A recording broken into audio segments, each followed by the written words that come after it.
go ahead and we want to talk about public debt management. How to go ahead and how to manage public debt. And we've already done the definition of public debt management. Public debt management is a way where you make some strategies to go ahead and ensure that you have the lowest debt possible, to ensure that the debt taken is only for development objective. It's not unproductive in nature.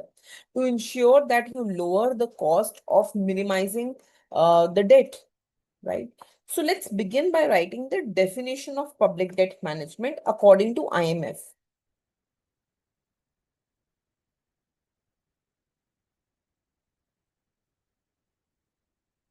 According to IMF,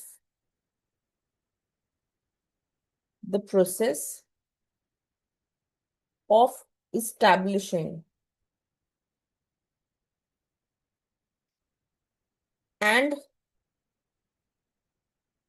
executing a strategy for managing the government's debt to raise the required amount of funding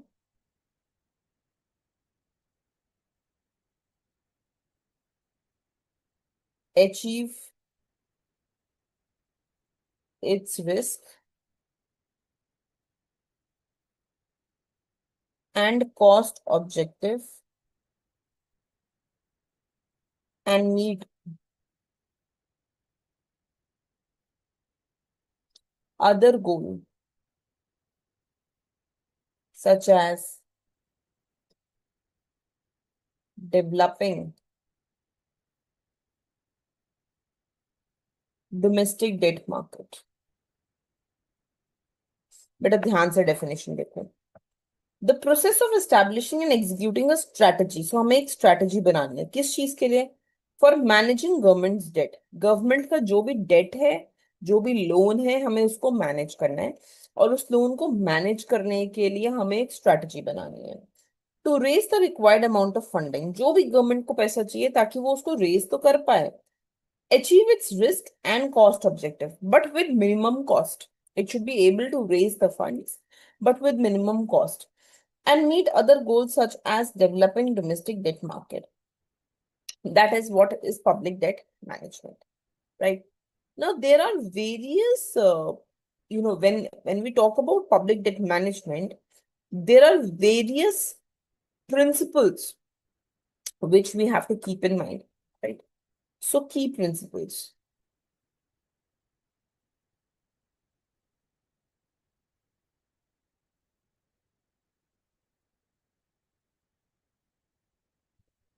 Right? The first key principle that we go ahead and we have is based on the fact that whenever you will be going ahead and you will be raising public debt, you need to ensure that it is with the minimum cost. Just take an example. Suppose, let's say that the government can go ahead and raise its money through two methods. One, open market operation, right? And the other the government can go ahead and do is, say, raise money through International Monetary Fund. दोनों के through government raise कर सकती है money को, ठीक है? Now the point is that which way should we be raising money through, right? Which money should we be raising money through? OMO, open market operation, or through IMF?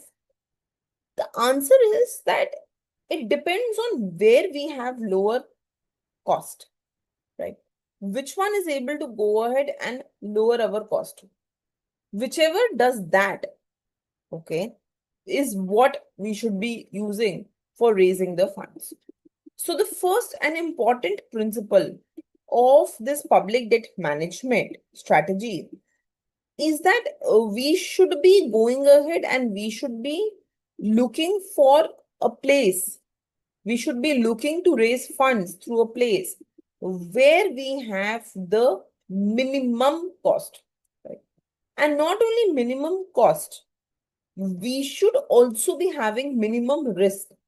ठीक है, माने imagine एक ऐसी जगह से पैसा रेस करना which has a lot of repercussions for the economy in the long run.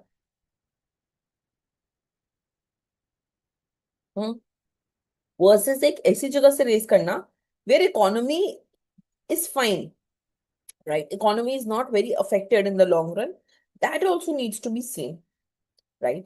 So the first thing is you need to minimize the cost, but the second thing is you also need to minimize the risk.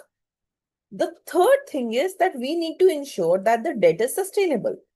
अब हमने last class में पढ़ा था that the sustainability of the debt can be checked, and how we can check the sustainability of the debt by finding the difference between R and G. You remember? We said if the R, which is the interest rate on loan, is less than G, which is the growth rate of GDP, then the debt is sustainable, right? We studied this. So the third thing which we need to ensure as a principle is to ensure that the debt is sustainable, right? Long run में debt जो लिया है वो बढ़ता ना जाए, उल्टा वो debt GDP ratio कम हो. That is what we need to ensure, right? Then we also need to talk about transparency. That whatever loan the government is taking, it should be transparently told to the people. When the government is transparent with the people, it boosts market confidence. लोगों का confidence बढ़ता है government में, right? And it should also coordinate with fiscal and monetary policy, right?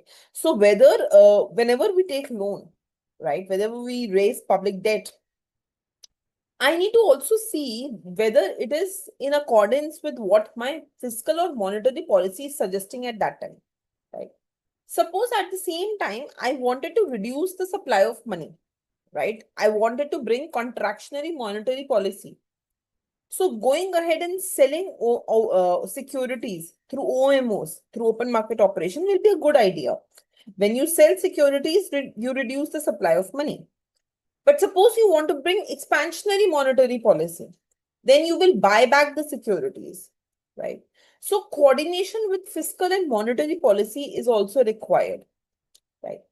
And at the same time, it is also important that we go ahead and we, have an institutional clarity. Because most of the time, the government is working with RBI to raise funds, to repay the funds.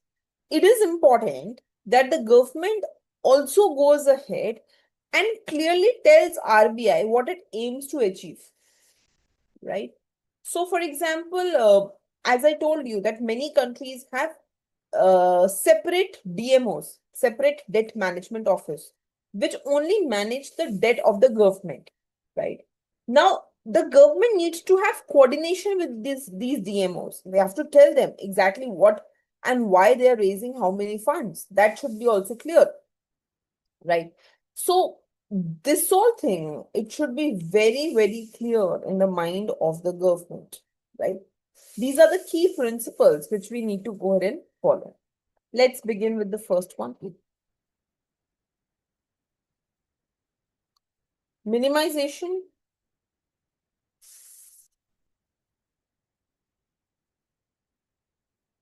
of cost over the long term.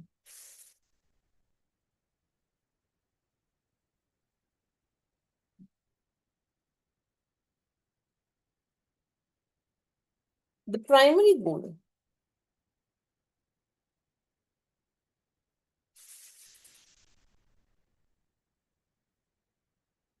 of debt management is to raise funds at the lowest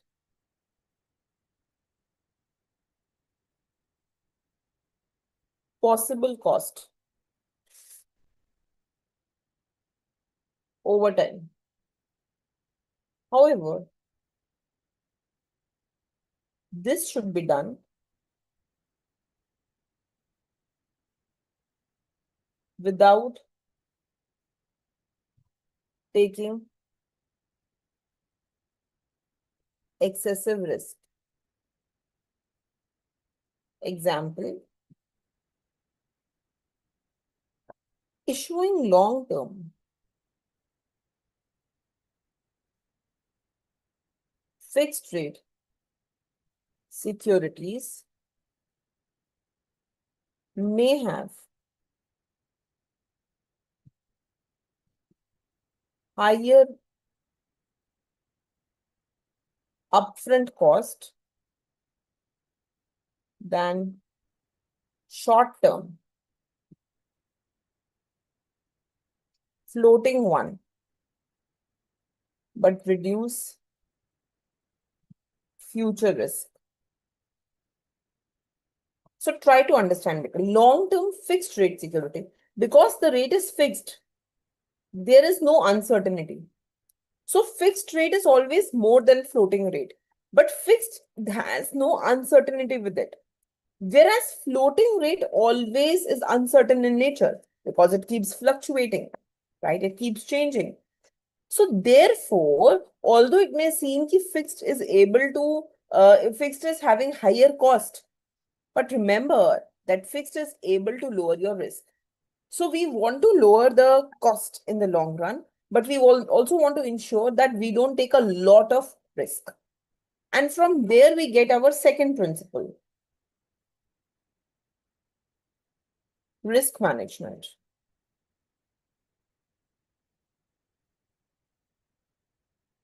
Public debt portfolio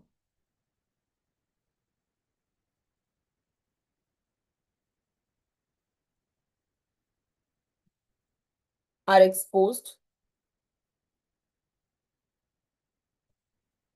to various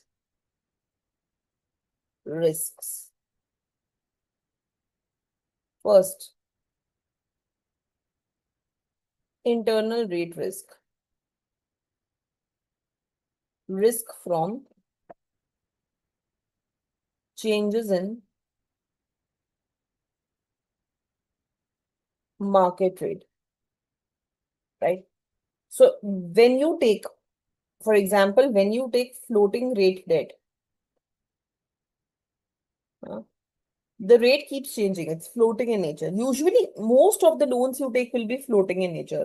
When you take home loan, it will be floating. Other loans, it will be floating. When you take auto loan in India, that is fixed, right? So when you have a floating rate debt, usually long term loans are on floating rate, you will notice that there is a risk involved because the interest rate keeps on changing, right? Second one, beta, refinancing or rollover risk. Debt maturing in clusters may need to be reissued at unfavorable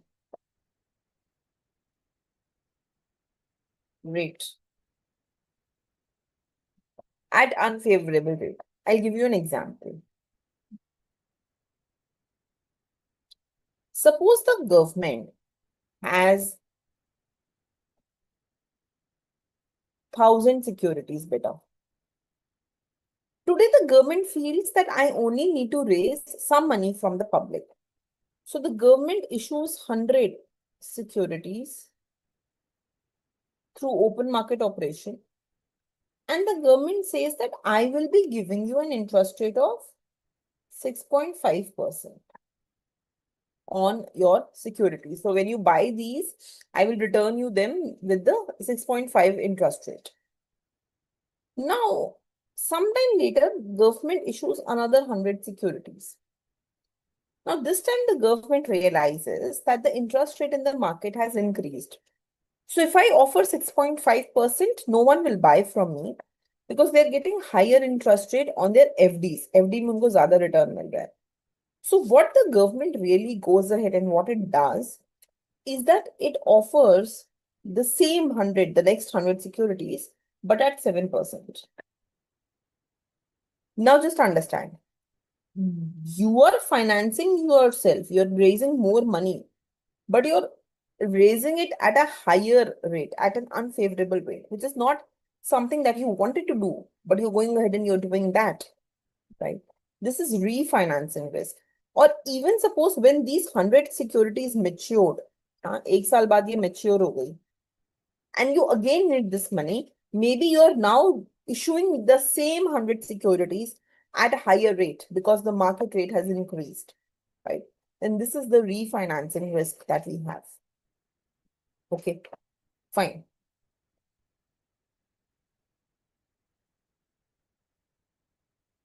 But the next one that we have, that is exchange rate risk.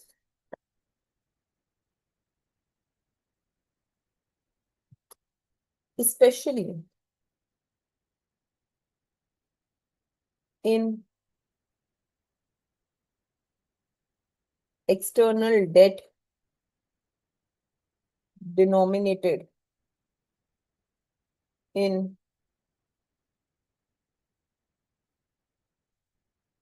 foreign currencies, right? So if I have taken a loan from outside India, then I have this external rate risk also. Now, what this principle says, that sound public debt management ensures diversification of instruments, maturity structure,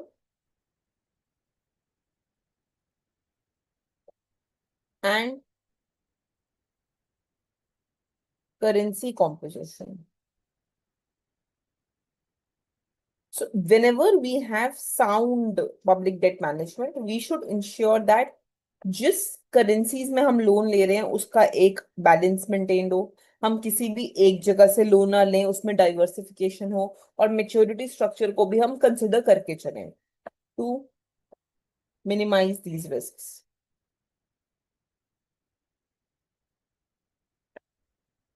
right बेटा?